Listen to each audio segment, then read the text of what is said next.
être bien plus sélectif et aiguiser votre esprit critique, parce que c'est comme ça que du coup, déjà c'est comme ça que en dehors de Star Wars, là, je parle, on se tape l'entertainment régressif depuis 15 ans maintenant. C'est ça en fait, être fan. Donc c'est pas l'histoire de, c'est pas vouloir détruire la franchise, au contraire c'est la protéger. Eux ils se contentent plus de leur pito de dopamine via le fanservice et voilà, écriture qui coud, que le véritable bien-être de la saga.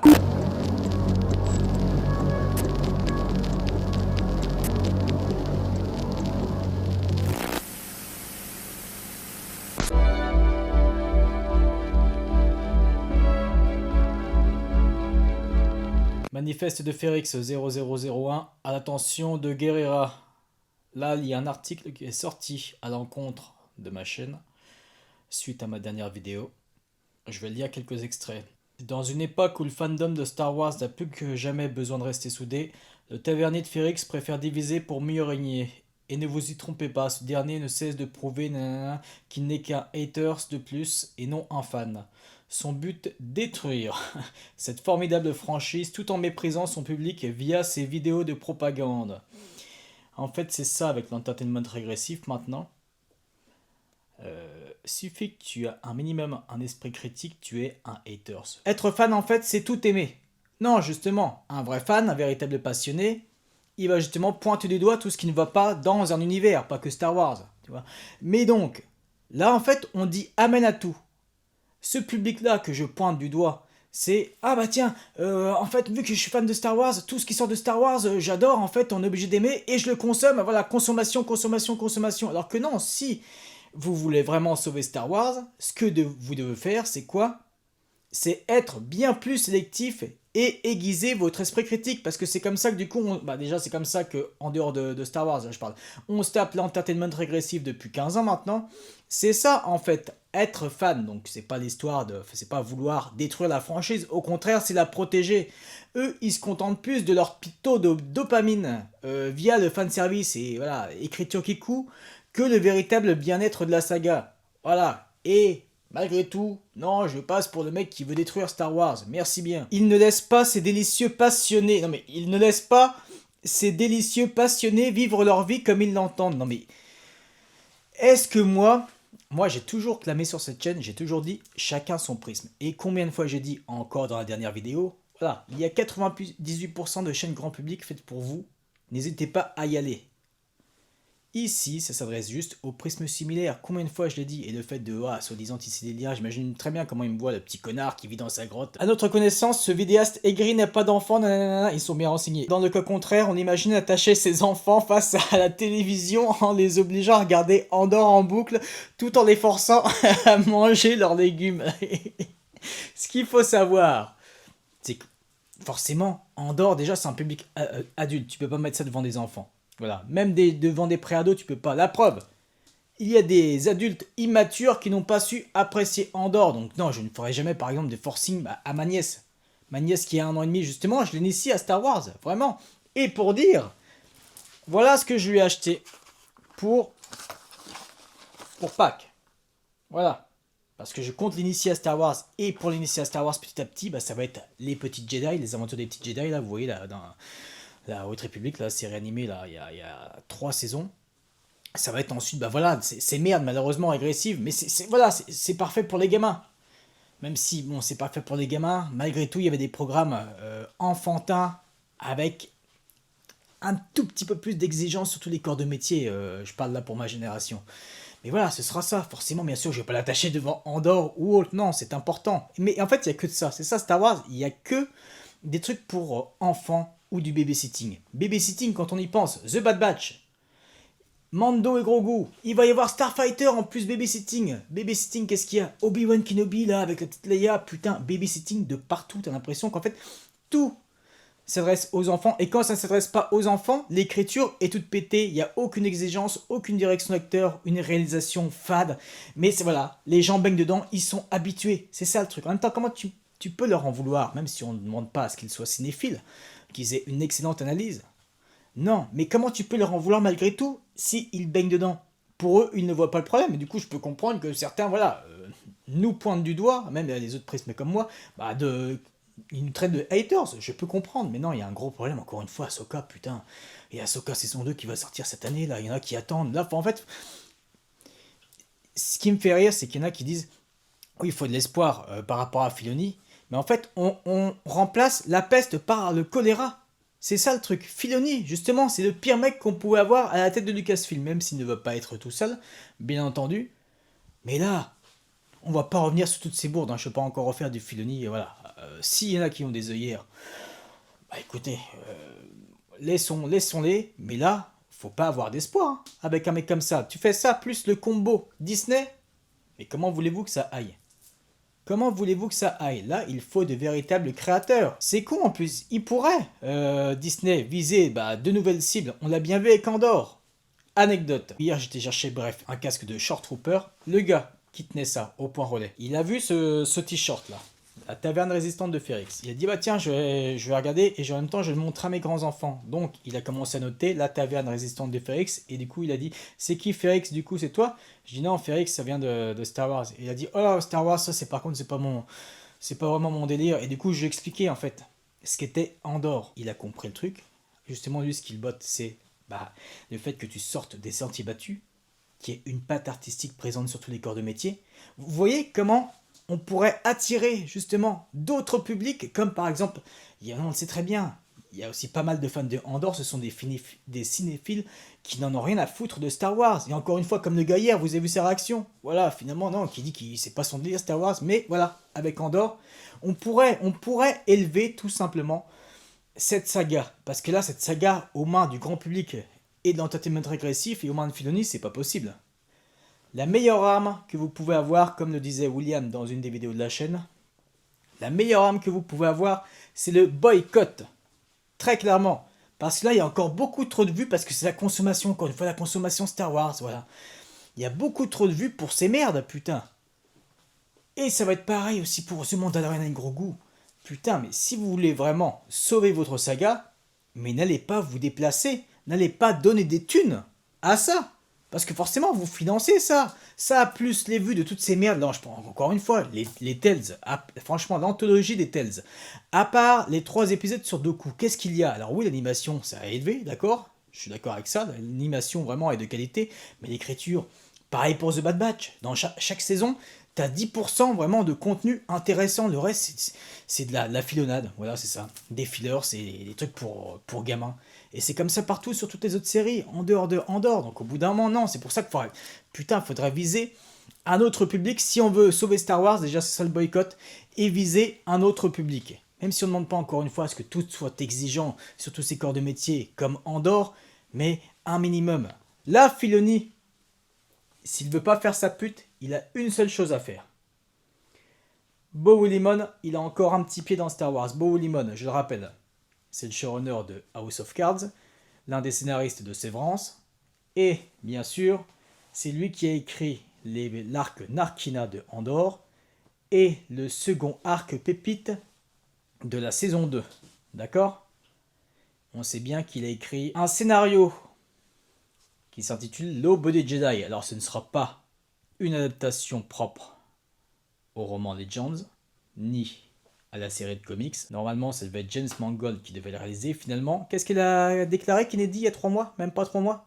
Ah bah, ce projet-là, pour l'instant, on le met de côté parce qu'il sort des sentiers battus. Putain, mais Andorre vous a donné une leçon et vous ne le faites pas. Et bref, pour en revenir du coup à Willimon. Là, il a encore malgré tout un petit pied dans Star Wars. Donc Filoni, s'il veut faire des choses bien, putain, mais prends-le ce mec-là. Surtout qu'il a dit qu'il voulait faire une série sur Guerrera. C'est lui, hein. De toute façon, tous les épisodes où Guerrera apparaît dans Andorre, c'est lui qui les a écrits. Il a parfaitement compris la psychologie et c'est un mec talentueux. Plutôt que de prendre encore une fois son équipe de Kikou à Filoni de scénaristes et autres, non, c'est bon au bout d'un moment. Là, il n'y a qu'une seule chose à faire pour sauver un petit peu Star Wars. Faut rattraper Willimon avant qu'il se barre parce que c'est pas évident.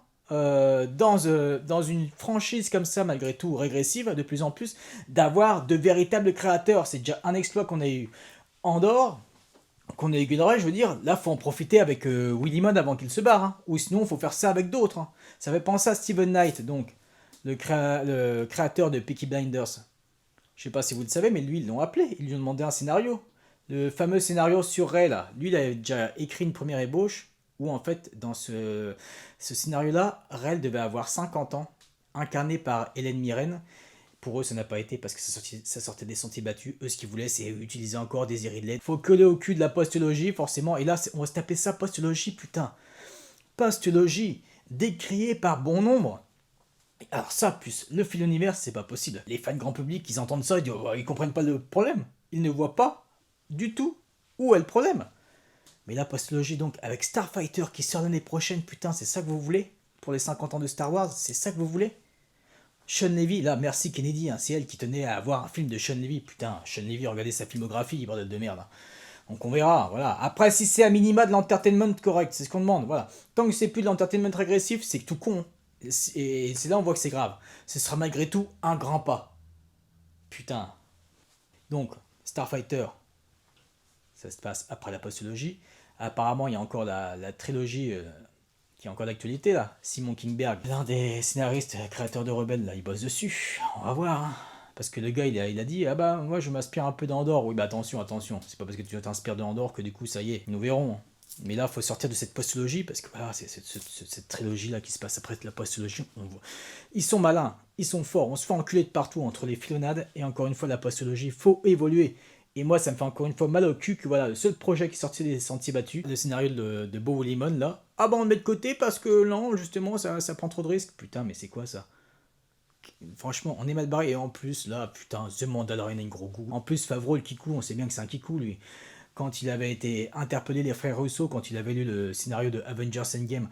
Ah non, vous pouvez pas faire mourir Tony Stark, les gens vont être dévastés. Oui, bah de toute façon, on voit bien ce que c'est devenu The Mandalorian avec lui. Aucune exigence. En plus, il prend le plus mauvais directeur de la photographie des séries Star Wars. Allez voir ce qu'il a fait, ce mec-là. Pour sortir un film, putain, au cinéma, ça se ressent beaucoup. Même certains grands publics, c'est pour dire. Critique malgré tout le visuel. C'est ça. Star Wars qui ressort au cinéma après toutes ces années, on en est là. Et encore une fois, il y en a beaucoup trop qui vont se déplacer, qui vont donner des sous, qui vont encourager ça, et c'est comme ça que ça n'évoluera. Ça pourra pas évoluer, c'est pas possible. Je peux comprendre parfois ce petit désir de consommation, je parle de curiosité, vous voyez? Pas de souci, mais au bout d'un moment, il faut mettre un stop. Faut mettre un stop parce qu'on n'avancera jamais. Et là, du coup, après, rebondir sur ma vidéo. Vidéo nauséabonde n'a récolté que 152 vues. Alors, pourquoi je l'ai faite la vidéo? Je le redis. Parce que c'est justement, en fait, c'est ce problème de consommation des fans de Star Wars qui se bouffent tout. C'est pour ça que Star Wars est ce qu'il est aujourd'hui. C'est pareil sur YouTube. Voilà pourquoi j'ai fait cette vidéo. Parce qu'il y en a beaucoup qui se sont abonnés juste via une petite vidéo Star Wars sans se renseigner sur le prisme. Et après, on ne regarde plus rien.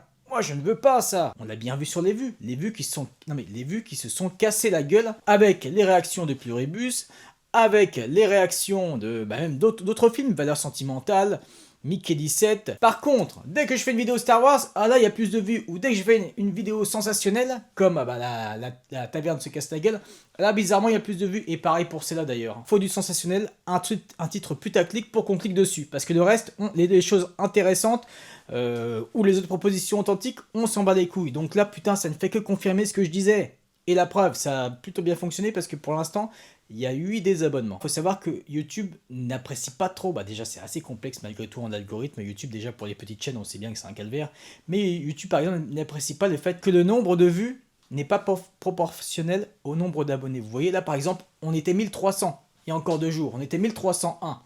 Pour regarder la moyenne des vues, c'est quoi?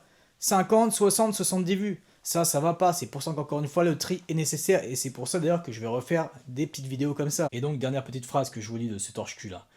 Il est important d'adopter une doctrine opposée à cette soi-disant taverne. L'important étant de garder espoir. Mais non, à chaque fois, combien il y a de fans? Là je parle même pas des fans qui sont barrés du fandom et qu'on aura le cul. Je parle de fans qui restent encore parce qu'ils ont de l'espoir. Mais ils ont de l'espoir en fait depuis 10 ans. Et à chaque fois ils sont toujours déçus, mais ils ont toujours de l'espoir. Mais au bout d'un moment, non. Arrêtons avec ça. C'est comme par exemple, tiens, une véritable relation. Il y a quelqu'un qui te prend pour un con. Une fois. Au pire, tu lui pardonnes. 2 fois. 3 fois. Tu lui pardonnes. Après, c'est combien de fois? C'est comme une personne, par exemple, toxique, sous emprise. C'est comme si, voilà, ces fans-là, je les vois comme ça. Ils sont sous emprise de Star Wars. Vous voyez, comme certaines de ces personnes toxiques. C'est exactement ça. Putain, ils doivent bien se se faire baiser le cul dans la vie, sérieusement, putain, avec cette confiance aveugle, cet espoir-là, non. Si encore tu me dis, voilà, forcément, Disney, ça, on pourra jamais le virer de l'équation, Disney, c'est clair et net.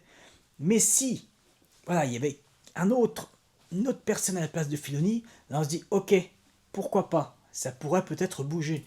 Mais là, ce n'est pas le cas, hein, très clairement. Alors attention, je dis pas que tout sera haché, je pense qu'il y aura un bon projet, mais ça fera comme sous l'ère Kennedy. Il y aura un bon projet, quoi, tous les 5 ans, tous les 10 ans. C'est ça le truc. Après, si Filoni, vraiment, vu qu'il a quand même un sacré ego, on le sait bien, il faudra qu'il utilise son ego. Qu'il se dise, bah voilà, Kennedy, elle a eu son Andor, c'est malgré tout le Star Wars le plus acclamé. Et ben moi, j'aimerais bien aussi, bah, en tant que son remplaçant, en tant que directeur de Lucasfilm, avoir mon Andor. Donc qu'il utilise cet ego-là, c'est-à-dire que voilà, qu'il aille piocher, qu'il aille recruter un véritable créateur, qu'il laisse une pleine liberté artistique comme il y a eu pour Gilroy. Et c'est quand même malheureux que depuis le rachat de Disney, le seul entertainment correct qu'on a eu, putain, c'est à travers un jeu vidéo, Fallen Order. Oh putain, sérieusement. Alors heureusement qu'à côté, c'est vrai, voilà, ça sert à rien de cracher non plus à fond sur Disney. Enfin, dans le sens où ce Lucasfilm-là, il y a à côté Lucasfilm Publishing. Je vais vous montrer. Lucasfilm Publishing, donc ce sont les romans. Voilà. Ça c'est du canon, ça c'est du canon, c'est du canon. Voilà ce que j'ai là, après c'est du Legends. Mais voilà, malgré tout, en canon, ils ont fait de l'excellente cam, faut le dire.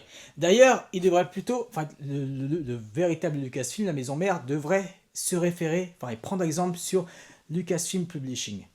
Très clairement. Alors attention, il n'y a pas que du bon dans le canon, bien entendu, mais voilà, ça encule malgré tout ce Lucasfilm by Disney. Bon, excepte Andor, bien entendu. Oh, moi, j'attends rien de Star Wars, à part Règne de l'Empire, le tome 2, qui va sortir au printemps aux États-Unis. Et logiquement, vu que ça tourne autour de Andor, on le sait bien, voilà, il y a même des persos propres à la rébellion Star Wars, mais aussi des persos propres à Andor, vu que ça se passe un an avant. Et c'est possible que Pocket Imaginaire fasse comme le tome 1. C'est-à-dire qu'ils n'ont pas perdu de temps. Ils savaient très bien l'engouement qu'il y a eu. Ils l'ont sorti rapidement. Peut-être que nous l'aurons d'ailleurs fin de l'année. Ce serait bien. Voilà, c'est le seul truc que j'attends au Star Wars. Si j'attends aussi, bah du coup, l'entertainment correct, c'est-à-dire en jeu vidéo, même si c'est pas dingue, bah ça fait le taf. Voilà, c'est très correct. Encore une fois, je me répète. Donc, bah, Jedi 3. Voilà, la suite de Fallen Order et Survivor. Et comme on en parlait avec les camarades Lebowski, là, où on a un peu plus d'attente et d'espoir, bah, ce sont dans les jeux vidéo. Star Wars Eclipse, on va voir où ça en est. Quantic Dream, apparemment, ils avancent. Pareil pour Fate of the Old Republic, bon ça va prendre du temps cette histoire, pareil pour les remakes de KOTOR, est-ce que ça va se faire ou non? Alors oui, selon certains témoignages c'est toujours en cours, mais bon au bout d'un moment il faut arrêter d'annoncer des projets comme à l'ère de Kennedy. T'annonces un projet et t'attends quoi? T'attends 10 ans avant qu'il sorte, ça faut arrêter. Mais malgré tout voilà, c'est notre seul espoir, les jeux vidéo. Avec les romans, bien entendu. Enfin voilà, on en a terminé pour ce premier manifeste de Férix. Alors, je pense bien sûr que tout le monde a calé que ce que j'ai lu, bien entendu, ça n'existe pas, il n'y a pas eu de critique ou autre. Mais je préfère le dire au cas où, parce que vu dans le monde dans lequel on vit, des fois certains n'ont pas parfois ce second degré, et pourtant c'est un autiste qui dit ça. C'est un autiste, vu que les autistes sont réputés, c'est vrai, bah pour ne pas capter le second degré. Mais ça a permis du coup de faire une petite satire, et malgré tout, bah, suite à ça, de pouvoir rebondir et argumenter un petit peu malgré tout sur l'état de la fanbase, l'état actuel des choses. Et voilà, encore une fois, ce qu'on critique, non, ça fait penser à cette interview de Henry Cavill où il y avait un journaliste qui lui avait dit: vous ne trouvez pas que les fans sont un peu trop haters? Et lui a dit c'était par rapport à The Witcher. Bah non, justement, c'est plus des connaisseurs et des passionnés en fait qui critiquent par rapport au roman. Enfin bref, voilà. Mais maintenant c'est ça, c'est cette espèce de bien-pensance. Là je parle par rapport à l'entertainment. Voilà, faut rien dire, faut être fan, c'est ça, être fan maintenant. Putain, bordel de merde, c'est ça, être fan. Mais je serais curieux de savoir ce que ces fans consomment. Alors certains se bouffent tout, mais je veux dire, moi putain, vu ce que je me consomme malgré tout, je parle chez moi. Je pense, je sais pas moi, bah là récemment, j'ai récupéré des anciens numéros de Lucasfilm Magazine qui me manquaient. Il y a, je sais pas, les beaux livres sur Ralph McQuarrie que j'adore me bouffer, entre autres. Même des vieilles encyclopédies à la con. J'adore me bouffer vraiment le lore Star Wars. Donc voilà. Après, chacun est fan à sa manière, mais il y en a beaucoup, encore une fois, c'est juste les taux de dopamine, hein, c'est tout. Eux, ils s'en battent les couilles de cette saga, c'est juste taux de dopamine et basta. Enfin bref, voilà, je vous remercie de m'avoir suivi. On se retrouve fin de la semaine pour l'épisode 2 de For All Mankind. Allez, ciao!